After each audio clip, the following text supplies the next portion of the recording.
तो hello student, good morning. स्वागत है आपका एक बार फिर से मेरे YouTube channel A for Arjun classes में। तो लास्ट टाइम पे हम पढ़ रहे थे उत्तराखंड का इतिहास। उत्तराखंड के इतिहास में हमारा चल रहा था चंदवंश। चंदवंश में हमने एक क्लास पढ़ ली थी जिसमें हमने सोमचंद के बारे में जानकारी प्राप्त करी थी। सोमचंद के बाद हमने वीणाचंद, वीरचंद इनके बारे में पढ़ा था। आत्मचंद, पूर्णचंद, इंद्रचंद इनके बारे में हमने पढ़ लिया था। अब थोड़ा सा चंदवंश के क्लासेस को आगे बढ़ाते हैं और आगे देखने पे हमारे पास एक नया राजा आएगा और नए राजे का नाम होगा नानकिंचन। नया राजा जो हमारे पास आएगा उसका नाम होगा नानकिंचन। नानकिंचन के शासनकाल में क्या क्वेश्चन आ सकता है, एक ही पॉइंट है, बहुत डिटेल इसके बारे में नहीं है। एक एक पॉइंट इनके बारे में, जिस चंद्रवंशीय राजा में, जिस पंवारवंशीय राजा में डिटेल ज़्यादा होगी उसको डिटेल से पढ़ेंगे। इसमें कम ही क्वेश्चन है, एक ही पॉइंट है। इसके शासनकाल में नेपाल से बैराथ कुल या कत्यूरी बोल सकते आप, बैराथ कुल। तो बैराथ कुल का एक शासक था जिसका नाम था अशोकचल। बैराथ कुल का एक शासक था जिसका नाम था अशोकचल। तो अशोकचल ने इसके शासनकाल में क्या किया था, आक्रमण किया था। अशोकचल ने इसके शासनकाल में आक्रमण किया था 1100 क्या हो गया ये 1191 ईस्वी में। और इसकी जानकारी हमें कहाँ से प्राप्त होती है, गोपेश्वर के त्रिशूल लेख से प्राप्त होती है। The very very important question आएगा, अशोकचल ने किस चंद्रवंशीय राजा के शासनकाल में आक्रमण किया था गढ़वाल और कुमाऊं पे। तो अशोकचल ने आक्रमण किया था 1191 में। और कहाँ पे इसकी जानकारी कहाँ से मिलती है, गोपेश्वर के त्रिशूल लेख से मिलती है। और किसके शासनकाल में क्या था, नानकिंचन के शासनकाल में गया था। बाकी नानकिंचन के बारे में कोई खास डिटेल है नहीं। नानकिंचन के बाद हम एक नया राजा पढ़ेंगे और नानकिंचन के बाद हमारा जो राजा का नाम होगा वो होगा त्रिलोकचंद।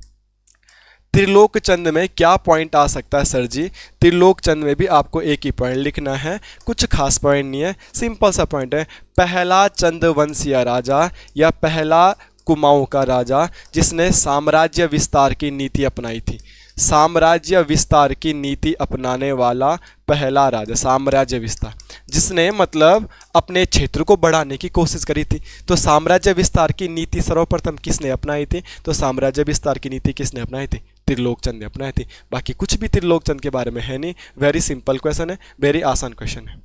इसके बाद हम पढ़ते हैं एक नया राजा, और जो नया राजा आपने पढ़ना है, नया राजा का नाम आप पढ़ोगे और उनका नाम है अभयचंद। अभयचंद। अभयचंद में दो पॉइंट आप लिख सकते हैं। तो पहला पॉइंट है इनका मानेश्वर मंदिर। मानेश्वर मंदिर चंपावत में है और मानेश्वर मंदिर से इनका अभिलेख प्राप्त हुआ है। मानेश्वर मंदिर से इनका अभिलेख प्राप्त हुआ है और लगभग चंद्रवंश का पहला राजा जिनका अभिलेख मिला है। और मानेश्वर मंदिर से जो इनका अभिलेख मिला है उसकी खोज किसने करी है, तो उसकी खोज करी थी राम सिंह ने। इसकी खोज करी थी राम सिंह ने। तो ध्यान रखिएगा, तीन राजा हमने पढ़ लिए और इन तीन राजाओं में कोई भी डिटेल नहीं थी। इसके बाद जो आप राजा पढ़ने वाले हो गरुड़ ज्ञानचंद, उनमें क्वेश्चन है, और उनमें क्वेश्चन है तो उनको आपको पढ़ाया जाएगा। जिस चंद्रवंशीय राजा के बारे में कोई डिटेल ही नहीं है किताबों में तो हम कहाँ से बताएंगे। तो तीन राजा, नानकिंचंद वाला क्वेश्चन अच्छा है। अशोकचल ने इनके शासनकाल में आक्रमण किया था, इसकी जानकारी गोपेश्वर के त्रिशूल अभिलेख से मिलती है। त्रिलोकचंद ने अपने शासन प्रशासन को या साम्राज्य विस्तार की नीति को अपनाया था, वो भी हमने पढ़ लिया है। इसके बाद अभयचंद, मानेश्वर मंदिर के अभिलेख से पता चलता है कि पहला राजा जिसका अभिलेख मिला है वो है हमारे पास अभयचंद। अब इसको थोड़ा आगे बढ़ते हैं और अब हमारे पास एक नया राजा आएगा और उस राजा का नाम हो ज्ञानचंद। ज्ञानचंद को गरुड़ ज्ञानचंद के नाम से भी जानते हैं। क्यों गरुड़ ज्ञानचंद के नाम से जानते हैं वो देखते हैं। अब हमारे पास एक राजा बनेगा, उनका नाम होगा ज्ञानचंद। पहला पॉइंट होगा ज्ञानचंद दिल्ली के शासक या दिल्ली सल्तनत के शासक जो था वहाँ पे राज कर रहे थे फिरोज शाह तुगलक। फिरोज शाह तुगलक के दरबार में गए थे। तो फिरोज शाह तुगलक के दरबार में कौन से चंद्रवंशीय राजा गया था, तो ज्ञानचंद गया था। और फिरोज शाह तुगलक के दरबार में जब ये लोग गए थे तो फिरोज शाह तुगलक ने इसको एक उपाधि दी थी। किसको, ज्ञानचंद को उपाधि दी थी, तो कौन सी उपाधि दी थी? गरुड़ की उपाधि दी थी, इसीलिए इसको गरुड़ ज्ञानचंद के नाम से भी जाना जाता है। अगर क्वेश्चन आएगा ज्ञानचंद को गरुड़ की उपाधि कौन देता है, तो ज्ञानचंद को गरुड़ की उपाधि दिल्ली सल्तनत के राजा फिरोज शाह तुगलक देते हैं, इसीलिए इसको गरुड़ ज्ञानचंद के नाम से भी जाना जाता है। या दिल्ली सल्तनत पहली बार कौन गया, तो दिल्ली सल्तनत पहली बार यही गया था। इस पॉइंट को भी आप ध्यान में रखना। इसके अलावा इसका एक ताम्रपत्र मिला है, जिस ताम्रपत्र का नाम है सेरा खड़कोट। सेरा खड़कोट का ताम्रपत्र। ज्ञानचंद्र का एक ताम्रपत्र मिला है, जिस ताम्रपत्र का नाम है सेरा खड़कोट का ताम्रपत्र। और इसमें इंपॉर्टेंट फैक्ट क्या है, इसी ताम्रपत्र में गरुड़ ज्ञानचंद्र को इसने एक उपाधि धारण करी थी, और उसमें बोला गया था राजा धीराज। तो इंपॉर्टेंट करके क्वेश्चन आएगा, राजा धीराज की उपाधि किस चंद्रवंशीय राजा ने धारण करी थी, तो राजा धीराज की उपाधि धारण करी थी गरुड़ ज्ञानचंद ने। और ये जानकारी कहाँ से मिलती है? सेरा खड़कोट के ताम्रपत्र से मिलती है। नॉर्मल क्वेश्चन आएगा, सेरा खड़कोट का ताम्रपत्र किसका? इसका है। उत्तराखंड की तैयारी अगर आप कर रहे हो और आपकी तैयारी अच्छे लेवल की माना जा सकता है, तो अभी रिसेंट में एक पेपर में अभी रखा था एक और ताम्रपत्र, और वो था गोबासा ताम्रपत्र। तो क्वेश्चन आएगा गोबासा ताम्रपत्र किसका है, तो गोबासा ताम्रपत्र ऑल्सो किसका है? गरुड़ ज्ञानचंद का है। इसमें 3 पॉइंट हो गए आपके। पहला पॉइंट, दिल्ली के राजाओं के दरबार में जाता है। कौन से राजा के दरबार में जाता है? फिरोज शाह तुगलक के दरबार में जाता है। फिरोज शाह तुगलक कौन सी उपाधि देता है? गरुड़ की उपाधि देता है। इसने राजा धीराज की उपाधि धारण करी थी सेरा खड़कोट के ताम्रपत्र में, और ये पेपर में भी आ चुका है। गोबासा ताम्रपत्र किसका? तो गोबासा ताम्रपत्र इसी का है। इसके अलावा इंपॉर्टेंट करके मैंने लास्ट क्लास में आपको पढ़ाया था, जहां पे सेनापति वाला पॉइंट आएगा वो क्वेश्चन आपको बहुत अच्छे से याद करना है मेरे फ्रेंड। सेनापति पूछा जाता है, तो इसका सेनापति का नाम क्या था? तो इसके सेनापति का नाम था नीलू कठैत या नीलू कठायत। और नीलू कठैत को इन्होंने एक उपाधि दी थी, और नीलू कठैत को बोला गया था कुमैया खिल्लत। अगर क्वेश्चन आएगा किस सेनापति को कुमैया खिल्लत की उपाधि मिली थी, तो नीलू कठैत को कुमैया खिल्लत की उपाधि मिली थी। और नीलू कठैत किसका सेनापति था? नीलू कठैत गरुड़ ज्ञानचंद का सेनापति था। यह बात आप ध्यान में रखिएगा। इसके अलावा नीलू कठैत को एक प्रकार की भूमि दान में मिली थी, और उस भूमि का नाम है रौत भूमि। निम्न में से किसको रौत भूमि प्राप्त थी? तो नीलू कठैत को थी। और रौत भूमि किसको दी जाती है? वीरों को मिलने वाली भूमि को बोलते हैं रौत भूमि। आप आगे आगे उत्तराखंड पढ़ोगे ना, तो विष्णुप्रीति भूमि, सदाव्रत भूमि, रौत भूमि, ये भूमि आप सुनोगे आगे। गूढ़ भूमि कि मंदिरों को दान दी जाती थी। तो क्वेश्चन आएगा रौत भूमि किसे मिलती थी? तो रौत भूमि मिलती थी वीरों को भूमि। ये वीर था, सेनापति था। किसका सेनापति था? ज्ञानचंद का। तो निम्न में से नीलू कठैत किसका सेनापति है? ज्ञानचंद का। नीलू कठैत की क्या उपाधि थी? कुमैया खिल्लत। नीलू कठैत को जो भूमि मिली थी उस भूमि को क्या बोलते थे? रौत भूमि। नीलू कठैत का एक दुश्मन था, नीलू कठैत का दुश्मन था, उसका नाम है जस्सा सिंह कमलेखी। जस्सा सिंह कमलेखी के साथ किसकी लड़ाई झगड़ा था? तो जस्सा सिंह कमलेखी के साथ लड़ाई झगड़ा था नीलू कठैत का। ये कहानी है, किताबों में देखने के लिए मिलती है। ये दोनों एक दूसरे के दुश्मन टाइप के थे, और कमलेखी ने नीलू कठैत के बच्चों को भी मरवा दिया था, आंखें निकलवा दी थी उनकी। फिर नीलू कठैत ने गुस्से में कमलेखी को ही मार दिया। इसके अलावा गरुड़ ज्ञानचंद को भी नीलू कठैत से देख के डर था कि नीलू कठैत कहीं मुझे न मार दे, तो राजा ने अपने सेनापति का काम तमाम कर दिया, उन्होंने नीलू कठैत को मार दिया था। तो ये हिस्ट्री की कहानियाँ सुन के थोड़ा याद तो हो जाता है, बट ऑनलाइन क्लासेस में अगर कहानियाँ डिटेल में सुनाऊंगा तो फिर मैं लिखा नहीं पाऊंगा, आपको डाटा नहीं दे पाऊंगा। दैट्स वाई मैं ऑनलाइन क्लास में सिर्फ फैक्ट टू फैक्ट बात करता हूँ। ऑफलाइन क्लासेस में तो बच्चों के साथ कहानियाँ गप्पे लग जाती है, तो थोड़ा सा इंटरेस्टिंग होता है। ऑफलाइन क्लासेस इसलिए बोलते हैं ना, ऑनलाइन कितने भी लेवल पे चले जाए, कितने भी नए लेवल पे चले जाए, ऑफलाइन कभी बंद नहीं होगा। ऑफलाइन क्लासेस का कुछ अलग ही मजा रहता है। लाइव ऑनलाइन में कैमरे को देख के चिल्लाना पड़ता है, ऑफलाइन में बच्चों को देख के चिल्लाना पड़ता है, तो थोड़ा सा फीलिंग्स आती है।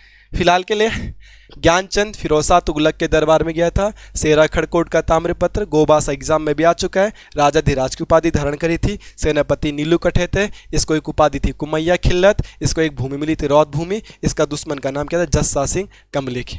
तो ये पॉइंट आप ध्यान में रखिएगा कि क्या हो रहा है और क्या नहीं हो रहा है। तो गरुड़ ज्ञानचंद के बारे में जो डिटेल्स थी वो डिटेल्स मैंने आपको बता दी कि क्या है क्या नहीं। इसके अलावा आगे बढ़ते हैं और आगे एक इंपॉर्टेंट राजा आता है, कुमाऊं का मोस्ट इंपॉर्टेंट राजा, और उस राजा का नाम है भारती चंद। आप सब लोगों ने चंद्रवंश ऑलरेडी पढ़ा भी होगा, बट प्लीज़ एक बार नोट्स बना लीजिएगा। आपने जहाँ से भी जिससे भी नोट्स बनाए हैं, ये मैं गारंटी देता हूँ एक दो फैक्ट आपको जरूर नए मिलेंगे। भारती चंद इंपॉर्टेंट है, कुमाऊं का प्रथम स्वतंत्र राजा। अभी तक जितने भी राजा थे कुमाऊं के, वो स्वतंत्र राजा नहीं थे, क्योंकि मैंने तो सोमचंद में ही पढ़ा दिया था कि सोमचंद एक मांडलिक राजा था। मांडलिक राजा उन राजाओं को कहते हैं जो किसी दूसरे राजा को टैक्स देते हैं। तो सारे चंद्रवंशीय राजा टैक्स देते थे डोटी राजाओं को। ये भारती चंद ने टैक्स देना बंद कर दिया, लड़ाई कर दी, इसलिए स्वतंत्र राजा है। अब भारती चंद ने किसके साथ युद्ध किया? तो भारती चंद ने एक युद्ध किया था जिसको बोला जाता 12 वर्षीय युद्ध, मतलब 12 सालों तक इसकी सेना लड़ाई करती रही। और 12 वर्षीय युद्ध किसके साथ किया था? रैका राजा के साथ किया था। और मैंने ही आपको पढ़ाया है, और टीचर की मैं बात नहीं करता, रेका राजा कहाँ के राजाओं को बोलते थे? डोटी राजा को रेका राजा कहते थे। डोटी एक क्षेत्र है नेपाल में, डोटी जगह का नाम है, और डोटी में जब जगह है वहाँ के राजाओं को बोलते थे रैका राजा, ये उनकी उपाधि है। मगर मुद्दा ये है कि 12 वर्षीय युद्ध किया है तो किसी न किसी के साथ तो किया होगा, कोई ना कोई तो राजा रहा होगा ना डोटी में, नेपाल में कोई तो राजा होगा, लड़ाई करी भारती चंद ने तो किसी के साथ तो करी होगी। तो उस राजा का नाम क्या था? उस राजा का नाम था यक्षमल, और कहीं पर यक्षमल नहीं मिलेगा तो आपको मिलेगा जयमल। तो क्वेश्चन बहुत बार आता है, 12 वर्षीय युद्ध के लिए कौन सा कुमाऊं का शासक प्रसिद्ध है? तो 12 वर्षीय युद्ध के लिए फेमस है भारती चंद। भारती चंद ने 12 वर्षीय युद्ध किसके साथ किया था? रैका राजा के साथ। रैका राजा कहाँ के थे? डोटी राजा। और डोटी राजा भी कौन? यक्षमल। इसने इसको युद्ध में हरा दिया, फिर टैक्स नहीं दिया, और टैक्स नहीं दिया तो ये स्वतंत्र राजा बन गया। नहीं तो इससे पहले सारे के सारे क्या देते थे? टैक्स देते थे। अब जब 12 सालों तक लगातार लड़ाई हो रही थी फ्रेंड, तो इसके जो सैनिक थे वो भी विद्रोह करने लगे अपने राजा का, भारती चंद का, कि भाई हमें घर जाना, हमें नहीं करनी लड़ाई झगड़ा। 12 साल तक घर से बाहर कौन रहेगा? आजकल के हमारे भाई बहन जो फौज में भर्ती होते हैं, उनको 90 दिन की छुट्टी मिलती है साल में, फिर भी वो बोलते हैं कि हमें छुट्टियां नहीं मिल रही है, दिक्कत होती है, घर से दूर रहते हैं। वाकई में सही बात है, मगर तो 12 साल तक लड़ाई कर रहे थे तो इन्होंने विद्रोह कर दिया कि हमें भी घर जाना है। तब राजा ने इन्हें अलाउ किया था, या ऐसी कंडीशन या ऐसी बातें सुनने के लिए, पढ़ने के लिए मिलती है कि इन सैनिकों ने जिस जिस क्षेत्र को जीत लिया था, 12 साल तक जब लड़ाई कर रहे थे तो नेपाल की ओर चढ़ाई कर रहे थे, तो जिस जिस क्षेत्र को जीत पा रहे थे उस क्षेत्र में जो महिलाएं थी, उन महिलाओं के साथ इन्होंने अवैध संबंध बनाए। जो चंद्रवंश की सेना में भर्ती थे, इन्होंने जिस जिस क्षेत्र को जीत लिया था और जिस क्षेत्र को जीत पा रहे थे उस क्षेत्र में महिलाएं इनको मिल रही थी, तो उन महिलाओं के साथ अवैध संबंध बनाना शुरू कर दिया। तो उन महिलाओं के लिए एक शब्द का प्रयोग किया जाता है, उन महिलाओं के लिए शब्द का प्रयोग किया जाता है कटिकाली। जब महिलाओं के साथ अवैध संबंध बनाए तो उनसे पुत्रों की पुत्रियों की प्राप्ति हुई, और उन पुत्र पुत्रियों के लिए बोला गया था हिस्ट्री में कम असल। और इनसे जो पुत्र पुत्रियों की प्राप्ति हुई, तो इस 12 सालों तक जो महिलाओं के साथ संबंध बनाते रहे, उन्होंने घर परिवार वहीं बसा लिया जिस क्षेत्र में जीते, तो एक नई जनरेशन ही बन गई 12 सालों में। तो उस जनरेशन का एक जाति बोला गया और उनको बोला गया नायक जाति। और ये एग्जाम में भी आ चुका है कि नायक जाति का उद्भव किसके शासनकाल में हुआ था? भारती चंद के शासनकाल में हुआ था। बहुत इंपॉर्टेंट है। बाकी जब मैं आपको उत्तराखंड में सामाजिक सुधार आंदोलन पढ़ाऊंगा तो जरूर नायक जाति की पूरी डिटेल में पढ़ाऊंगा, बट फिलहाल हम हिस्ट्री पढ़ रहे हैं, इसको देखते हैं। इसके शासनकाल में क्या हुआ था? जिन महिलाओं के साथ अवैध संबंध इनके सैनिकों ने बनाए थे, तो उन महिलाओं के लिए किस शब्द का प्रयोग किया जाता है? उन महिलाओं के लिए किस शब्द का प्रयोग किया जाता है? तो मैंने अभी बताया, उन महिलाओं के लिए एक शब्द का प्रयोग किया जाता है, और वो शब्द कौन सा है? कटिकाली। सैनिकों ने इन महिलाओं के साथ संबंध बनाए, तो फिर इनसे किसकी प्राप्ति हुई होगी? इन महिलाओं से पुत्रों की प्राप्ति हुई, या पुत्रियों की प्राप्ति हुई, या बच्चों की प्राप्ति हुई, जब अवैध संबंध बनाए थे तो। और इन पुत्र पुत्रियों को हिस्ट्री में क्या कहा जाता है? इन पुत्र पुत्रियों के लिए बोला गया था कम असल। इनका समाज में शोषण होता था, इनको समाज में अच्छे लेवल से नहीं देखा जाता था, समाज में उच्च दर्जा प्राप्त नहीं था, इनको नौकरी नहीं थी, इनको पैसा नहीं था। लोग इनसे घिन करते थे, नफरत करते थे कि ये अवैध संतानें हैं।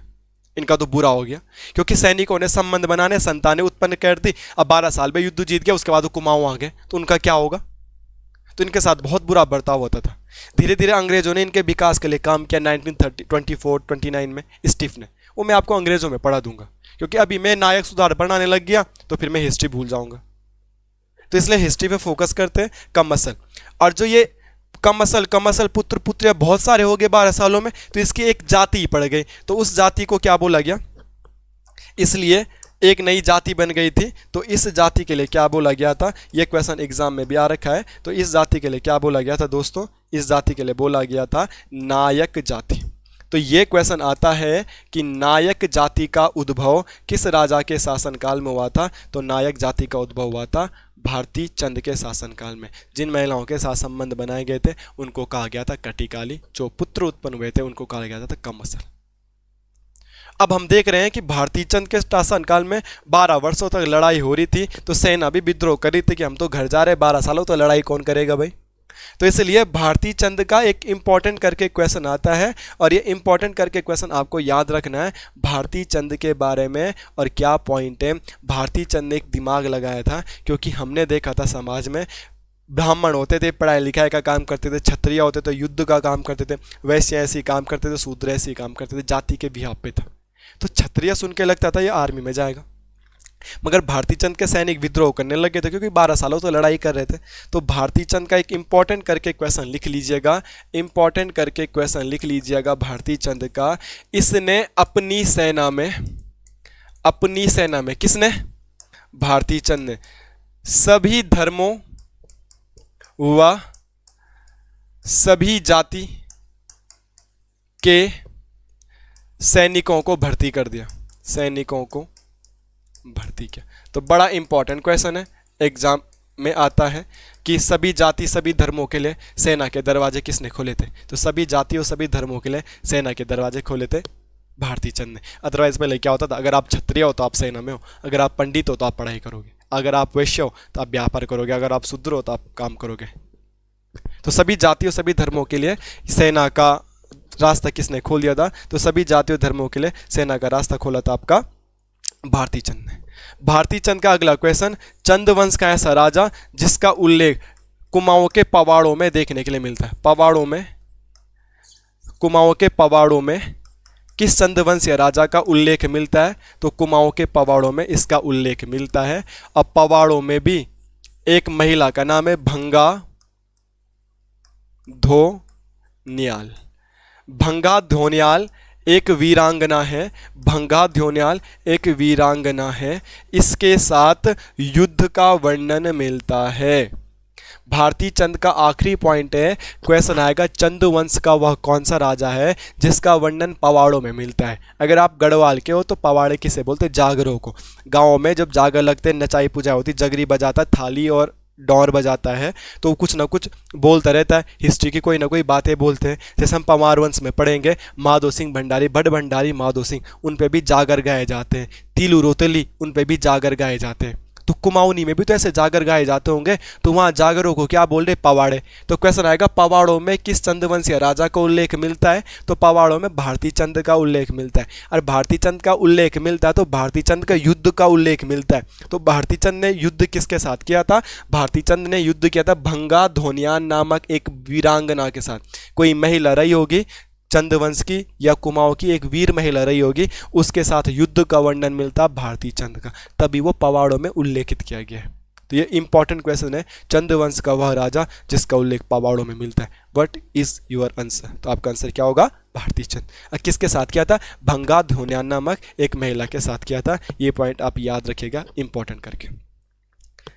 अगला राजा पढ़ेंगे। भारती चंद के बाद एक राजा बनेगा, उस राजा का नाम है रतन चंद। भारती चंद के बाद उनका पुत्र राजा बनेगा जिसका नाम है रतन चंद। रतन चंद के क्या क्वेश्चन हो सकते हैं दोस्तों? रतन चंद के 2 पॉइंट आपको याद करने। रतन चंद चंद वंश का पहला राजा, चंद वंश का पहला राजा जिसने क्या कराया था? भूमि बंदोबस्त कराया था। बहुत सिंपल सा क्वेश्चन है, और क्वेश्चन आएगा चंद वंश का पहला राजा जिसने क्या कराया है? भूमि बंदोबस्त कराया था। चंद वंश का पहला राजा जिसने क्या कराया है? भूमि बंदोबस्त कराया। भूमि बंदोबस्त, जब भी भूमि बंदोबस्त होगा, लैंड सेटलमेंट, इसे अंग्रेजी में बोलते हैं लैंड सेटलमेंट होगा। लैंड सेटलमेंट में क्या होता था कि मेरी थोड़ा सा खेत यहाँ पे, थोड़ा सा खेत यहाँ पे, थोड़ा सा खेत यहाँ पे, इधर है, तो मेरे को सब मिला के एक ही सामने खेत दे दिया, एक ही सामने खेत दे दिया, इसको बोलते थे भूमि बंदोबस्त। अगर आप गांव के बैकग्राउंड के हो तो आपको पता भी होगा गांव में क्या होता है कि ऊपर पहाड़ी से लेके पूरा नीचे नदी रौले तक एक ही आदमी की जमीन होती है, या एक ही परिवार की जमीन होती है, चाचा ताऊ लोगों की। तो भूमि बंदोबस्ती है कि एक व्यक्ति को एक साइड दिया जाता था, एक व्यक्ति को एक साइड दिया जाता था। तो चंद्रवंश का पहला राजा, अभी तक आपने चंद्रवंश के इतने राजा पढ़ लिए, बट कोई ऐसा राजा नहीं है जिसने भूमि बंदोबस्त किया होगा। ये भूमि बंदोबस्त वाला क्वेश्चन बार बार पेपरों में आते हैं, खासकर अंग्रेजों के भूमि बंदोबस्त, विकेट बंदोबस्त वैज्ञानिक तरीके से किया जाने वाला है। जब मैं आपको अंग्रेज पढ़ाऊंगा तो जरूर वहां पे भी भूमि बंदोबस्त पढ़ेंगे, मगर चंद्रवंश में पहला भूमि बंदोबस्त कौन करता है? रतनचंद। अब जब भूमि बंदोबस्त करता है, भूमि को बांटना वगैरह होता है, तो राजा के पास इतना टाइम थोड़ा ना यार को भूमि को बांटता फिर देगा, तो किसी अधिकारी को नियुक्त करेगा। तो जब वो किसी अधिकारी को नियुक्त करता है तो यहाँ पे क्वेश्चन आएगा, रतनचंद ने भूमि अधिकारी या बंदोबस्त अधिकारी किसको नियुक्त किया था? जिसने भूमि को बांटा होगा। रतनचंद ने पहला भूमि बंदोबस्त कराया राजा ने, तो राजा ने किसी व्यक्ति को तो नियुक्त करा होगा, तो कौन सा व्यक्ति नियुक्त किया था? उसका नाम क्या था? जिंदा कैतल। तो क्वेश्चन आएगा कि पहली बार भूमि बंदोबस्त किसने कराया? तो रतनचंद ने कराया। और पहली बार भूमि बंदोबस्त कराया तो पहला भूमि बंदोबस्त अधिकारी कौन था? तो पहला भूमि बंदोबस्त अधिकारी था जिंदा कैतल। ये पॉइंट आप ध्यान में रखिएगा, बाकी रतनचंद में कुछ नहीं है। हाँ, रतनचंद में अगर आपको पॉइंट लिखना है तो आप सभी बच्चों ने पढ़ा है, सभी दोस्तों को पता है जागेश्वर मंदिर के बारे में, सभी लोग जागेश्वर मंदिर के बारे में जानते हैं। तो जागेश्वर मंदिर समूह में धर्मशाला का निर्माण कराया। मंदिरों का निर्माण तो बहुतों ने कराया था, धर्मशालाओं का निर्माण किसके द्वारा कराया? तो जागेश्वर मंदिर में धर्मशाला का निर्माण किसके द्वारा कराया था? तो जागेश्वर मंदिर में धर्मशाला का निर्माण कराया था रतनचंद द्वारा। ये पहला भूमि बंदोबस्त रतनचंद, और रतनचंद ने भूमि बंदोबस्त अधिकारी किसको नियुक्त किया था? जिंदा कैतल। 3 पॉइंट है, बहुत ईजी है चंद्रवंश। होपफुली आपको याद हो रहा होगा। अगर आपने पहले की तैयारी करी हुई है तो इन चीज़ों को याद करें। पहली बार पढ़ रहे हो तो प्लीज़ एक बार लिख लीजिएगा, फिर किताब से आप याद करिएगा। आगे चलते हैं। रतनचंद के बाद एक नया राजा बनेगा, और रतनचंद के बाद जो राजा बनेगा उसका नाम है कीर्तिचंद। बड़ा इंपॉर्टेंट राजा है कीर्तिचंद।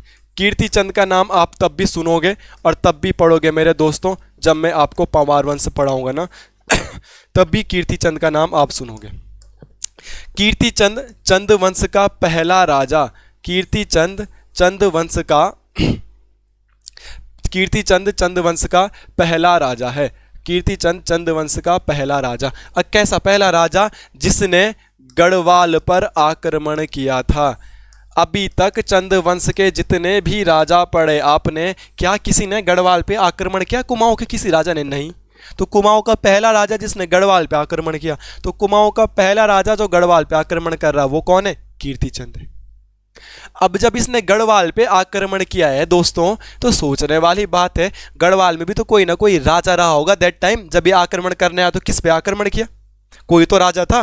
तो दैट टाइम गढ़वाल का राजा कौन था? गढ़वाल का वास्तविक संस्थापक अजयपाल। तो क्वेश्चन आएगा, कीर्तिचंद ने किसके शासनकाल में गढ़वाल पर आक्रमण किया था? तो अजयपाल के शासनकाल में किया था। और कब किया था? सन 1491 में किया था, 1491 में। तो कुमाऊं का वह राजा जिसने गढ़वाल पर पहली बार आक्रमण किया, तो कुमाऊं का वह राजा जिसने पहली बार गढ़वाल पे आक्रमण किया, कीर्तिचंद। गढ़वाल पे आक्रमण किया तो भाई किसके शासनकाल में किया था? अजयपाल के शासनकाल में किया था। और कब किया था? 1491 में। अब इसके अलावा गढ़वाल के साइड में कौन है? अजयपाल। कुमाऊं के साइड कौन है भाई जी? कीर्तिचंद। अब जब इन दोनों की लड़ाई हुई थी, बोलते अजयपाल हार गया था और अजयपाल ने कीर्तिचंद को बदले में सोने दिए थे, सोना के आभूषण वगैरह दिए थे। तो फिर इन दोनों ने बॉर्डर बना दिया, मेरी और इस हाथ की, इन दोनों हाथों की लड़ाई हुई, एक हारेगा जीतेगा। तो इन्होंने फिर बॉर्डर बना दिया। बॉर्डर क्या बना? बीच में, कि यहां से इसका और यहां तक इसका, तो बीच में एक बॉर्डर निर्धारित कर दिया। तो क्वेश्चन आएगा, कीर्तिचंद और अजयपाल ने बॉर्डर का निर्धारण कहाँ किया था? तो इन्होंने बॉर्डर या हिंदी में क्या बोलोगे, सीमा का निर्धारण किया था, और वो किया था देवघाट में। तो क्वेश्चन आएगा, जब कीर्तिचंद और अजय पाल का युद्ध हुआ था तो इन्होंने किस जगह को बॉर्डर बनाया था? देवघाट को। देवघाट के इधर कुमाऊं और देवघाट के इधर गढ़वाल। तो कीर्तिचंद में 2 क्वेश्चन थे। पहला राजा जिसने गढ़वाल पे आक्रमण किया, कीर्तिचंद। किस पे? अजय पाल पे। कब? 1451 में। जब लड़ाई करा तो बॉर्डर बनाया। अब बॉर्डर किसको बनाया? देवघाट को बनाया। और देवघाट वर्तमान में कहाँ है? अल्मोड़ा में। बहुत सिंपल है यार, बहुत आसान है। मुद्दा यह कि पढ़े कौन। पढ़ना इतना भी मुश्किल नहीं है जितना हवा बना रखी लोगों ने, बाकी कोई दिक्कत नहीं है। इसके बाद एक नया राजा बनता है, उस राजा का नाम है मानिकचंद। एक नया राजा बनेगा, उसका नाम होगा मानिकचंद। एक नया राजा बनेगा और उसका नाम क्या होगा दोस्तों? उसका नाम होगा मानिकचंद। तो एक नया राजा आप पढ़ेंगे और वो नया राजा आप पढ़ेंगे मानिकचंद। मानिकचंद आप जब पढ़ोगे तो मानिकचंद में एक पॉइंट है, वो पॉइंट क्या है? इसके शासनकाल में सूर्यवंश के विद्रोही, सूर्यवंश के विद्रोही खवास खान, सूर्यवंश के विद्रोही खवास खान का कुमाऊं आगमन। वेरी इंपॉर्टेंट क्वेश्चन, बहुत बार क्वेश्चन पेपरों में आता है। 2 बार लगातार पेपर में आ रखा था। सुलेमान सिकोह का गढ़वाल आक्रमण पृथ्वीपति शाह के शासनकाल में, तो ऐसे खवास खां का पूछ देगा कुमाऊं आगमन, तो मानिकचंद के शासनकाल में। और इसके बारे में जो स्रोत मिलता है, जानकारी मिलता है, ये मैं नहीं कह रहा हूं, ये कहता है तवारीख, तवारीख, तवारीख ए दाऊदी। एक बुक है तवारीख ए दाऊदी बुक, रिटन बाई, इसके लेखक का नाम है मोहम्मद अब्दुल्ला। इसके लेखक का नाम है मोहम्मद अब्दुल्ला दोस्तों। तो क्या मुद्दा है मानिकचंद में? क्वेश्चन आएगा खवास खां को शरण किस चंद्रवंशीय राजा ने दी थी? तो खवास खान किसके दरबार में आया था भाई? मानिकचंद के दरबार में आया था। कोई बोलेगा खवास खान कौन है सर? तो खवास खान लिखा है ना सूर्यवंश के विद्रोही। ये सूर्यवंश कौन है? अरे मुगलों के टाइम पे था ना Sher Shah Suri, Grand Trunk Road वाले शेरशाह सूरी, तो वही तो है ये सूर्यवंश जिन्होंने हुमायूं को पटकनी मार के दिल्ली पे कब्जा कर लिया था। तो शेरशाह सूरी वंश का ही था एक खवास खां। ये भी वहाँ से अपने राज दरबार में विद्रोह करके मानिकचंद के दरबार में आया था। और ये चीज़ की जानकारी स्रोत कहाँ से मिलता है? कौन बोलता है ऐसा हुआ था? तो ये बोलता है तवारीख ए दाऊदी कहता है। और तवारीख ए दाऊदी बुक है। और इस बुक के राइटर का नाम क्या है? इस बुक के लेखक का नाम क्या है? तो इस बुक के लेखक का नाम है मोहम्मद अब्दुल्ला। मोहम्मद अब्दुल्ला की बुक से ही हमको जानकारी प्राप्त होती है। और मोहम्मद अब्दुल्ला के बुक से हमें क्या जानकारी प्राप्त होती है? किसी के शासनकाल में खवास खान ने कुमाऊं पे क्या की थी? एंट्री करी थी। और कुमाऊं पे एंट्री करी तो किसके शासनकाल में करी थी? आप वो देख लीजिएगा। मानिकचंद के बाद एक और लास्ट राजा पढ़ लेंगे और एक नया राजा बनेगा, उस राजा का नाम होगा भीष्मचंद। मानिकचंद के बाद एक राजा और बनेगा, उस राजा का नाम क्या था? भीष्मचंद।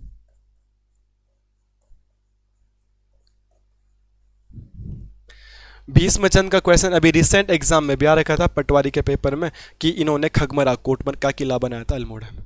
तो भीष्मचंद को जानते हैं और क्या मुद्दा भीष्मचंद में होगा? हम ये देख रहे हैं कि ये कुमाऊं है, उत्तराखंड है। तो कुमाऊं में इधर एक जिला है जिसका नाम है चंपावत, और यही चंद्रवंश की राजधानी हुआ करती थी। तो इस चंद्रवंशीय राजधानी को बीचों बीच में लाने की कोशिश कर रहा था अल्मोड़ा में कौन? भीष्मचंद। तो भीष्मचंद ने राजधानी के परिवर्तन का प्रयास किया था। तो भीष्मचंद ने क्या किया था? भीष्मचंद ने क्या किया था? पहला पॉइंट क्या है? राजधानी परिवर्तन का प्रयास। राजधानी, चंद्रवंश की राजधानी कहाँ है? प्रयास किया था। तो पहले राजधानी कहाँ है चंद्रवंश की? चंपावत। और ये प्रयास करके कहाँ लाना चाहता था? अल्मोड़ा में। ये प्रयास करके कहाँ लाना चाह रहा था? अल्मोड़ा में। और जब हमने देखा था चंपावत में पहली बार सोमचंद आया था तो अपने लिए किला बनाया था, राजबुंगा का किला। तो सेम क्वेश्चन आएगा, जब ये राजधानी चेंज कर रहा है चंपावत से अल्मोड़ा तो अपने लिए किला बनाएगा। तो अल्मोड़ा में इसने अपने लिए किला बनाया था और वो किले का नाम क्या था? खगमरा कोट का किला, खगमरा किला। तो क्वेश्चन आएगा खगमरा किले का निर्माण किसने कराया है। ये रिसेंट के पटवारी के पेपर में भी आ चुका था। तो खगमरा किले का निर्माण किसने कराया था, भीष्मचंद ने कराया था। कहाँ कराया था, अल्मोड़ा में कराया था। और क्यों कराया था, क्योंकि राजधानी चेंज करना चाह रहे थे, और जब राजधानी चेंज करेंगे तो अपने लिए कुछ ना कुछ तो बनाएंगे ही, महल तो बनाएंगे, इसलिए इन्होंने महल बनाने के लिए ये किला इन्होंने बनाया था। मगर कहते हैं भीष्मचंद के कोई भी पुत्र प्राप्ति नहीं हुई। तो भीष्मचंद को पुत्र की प्राप्ति नहीं हुई, तो भीष्मचंद ने एक पुत्र को, इन्होंने एक पुत्र को गोद लिया था, इसके बाद वही राजा बनेगा। इन्होंने किस पुत्र को गोद लिया था, उनका नाम है कल्याणचंद। तो इसके बाद राजा कल्याणचंद ही बनेंगे, जिसको हम अगले वाली क्लास में, कल वाली क्लास में पढ़ेंगे। तो भीष्मचंद के बाद राजा बनते कल्याणचंद। ये उनका गोद लिया गया पुत्र है। तो इसका रियल पापा का नाम अगर पूछा जाएगा तो इनके रियल पिता का नाम था ताराचंद। तो एक पॉइंट ये भी हो गया अगर पेपर एग्जाम में क्वेश्चन बनेगा तो। भीष्मचंद की संतान नहीं हुई, और भीष्मचंद की जब संतान नहीं हुई तो उन्होंने अपने बाद राजा बनने के लिए एक को गोद लिया जिसका नाम था कल्याणचंद। और कल्याणचंद के जो रियल पिताजी है, उनके रियल पिताजी का नाम क्या था, ताराचंद के पुत्र थे कल्याणचंद। परंतु अब आगे क्या है, भीष्मचंद ने पूरी राजधानी प्लान चेंज करने का प्लान कर दिया है। उन्होंने अल्मोड़ा में अपने रहने के लिए खगमरा का किला भी बना दिया है। बट इसी बीच जैसी राजधानी चेंज करनी थी, तो राजधानी चेंज करते समय उनकी मृत्यु हो जाती है। तो भीष्मचंद की मृत्यु कैसी होती है, तो भीष्मचंद की मृत्यु, जो खसिया प्रधान रहता है, खस जाति का नाम आप बार बार सुनते हो, तो खसिया मुखिया, खस जाति का जो मुखिया था जिसे ले बोला गया है खसिया मुखिया। तो खसिया मुखिया कौन था, उसका नाम था गजवाटिका, या उसका नाम मिलता है गजबुटिंगा। तो इसी गजबुटिंगा ने भीष्मचंद की क्या कर दी थी, हत्या कर दी थी। तो बेचारे ने पूरी तैयारी कर ली थी कि मैं राजधानी का चेंज करूंगा, और उसने अपने लिए किला भी बना दिया था, परंतु जैसे ही राजधानी का चेंज करना था उससे पहले तो मर गया। तो भीष्मचंद के क्या पॉइंट है, राजधानी को चेंज करने का प्रयास, कहाँ से कहाँ राजधानी को चेंज करने का प्रयास कर रहा था, चंपावत से अल्मोड़ा, खगमरा किला, और खगमरा किला बनाया था, पेपर में भी आ चुका है। फिर उसका पुत्र गोद लिया कल्याणचंद, इसके बाद राजा यही बनेगा। कल्याणचंद किसका पुत्र था, ताराचंद का। और इसकी मृत्यु हो गई थी खसिया मुखिया। खसिया मुखिया खस जाति का कोई मुखिया रहा होगा, प्रधान रहा होगा, सीनियर रहा होगा। इसने भीष्मचंद को मार दिया कि नहीं अब हम बनेंगे राजा, मगर बन नहीं पाता। उसके बाद राजा कौन बनेगा, नेक्स्ट क्लास में पढ़ेंगे कल्याणचंद। और कल्याणचंद जैसे ही राजा बनते हैं तो पहले ही अपने पिताजी की मौत का बदला लेते हैं और इस गजगुटिंगा को मारते हैं। और उसके बाद वो अपने पिताजी का सपना पूरा करते हैं। पिताजी का सपना था राजधानी चेंज करने का, इसीलिए 1563 में कल्याणचंद राजधानी चेंज कर देते हैं। तो हम आगे वाली क्लास में पढ़ लेंगे कि राजधानी को चेंज करने का प्रयास तो भीष्मचंद करता है, बट कर नहीं पाता, उससे पहले उसको गजबुटिंगा मार देता है। तो फिर उसका पुत्र अपने पिताजी के सपने को पूरा करता है और वो राजधानी का चेंज कर देता है चंपावत से अल्मोड़ा 1563। तो आज की क्लास को यहीं पर समाप्त करते हैं। आज हमने कुछ छोटे छोटे राजा देखे, इन छोटे छोटे राजाओं के एक एक दो दो पॉइंट थे वो हमने देखे। आने वाली क्लासेस में राजाओं में डिटेल ज़्यादा मिलने लग जाती है, जैसे बाज बहादुर चंद, रुद्रचंद, लक्ष्मीचंद, इनमें ठीक ठाक लेवल की डिटेल है। तो नेक्स्ट क्लास में इनको पढ़ने की कोशिश करेंगे। तब तक कोई गलती भूल चूक माफ़ हो जाती है तो आप कमेंट करके बता सकते हैं कि सर ये गलत हो गया, गलती हो जाती है इंसान से। तो बाकी मिलते हैं नेक्स्ट क्लास में। थैंक यू वीडियो देखने के लिए, बाकी बने रहिएगा, आपको पूरा कोर्स कंप्लीट करवाया जाएगा।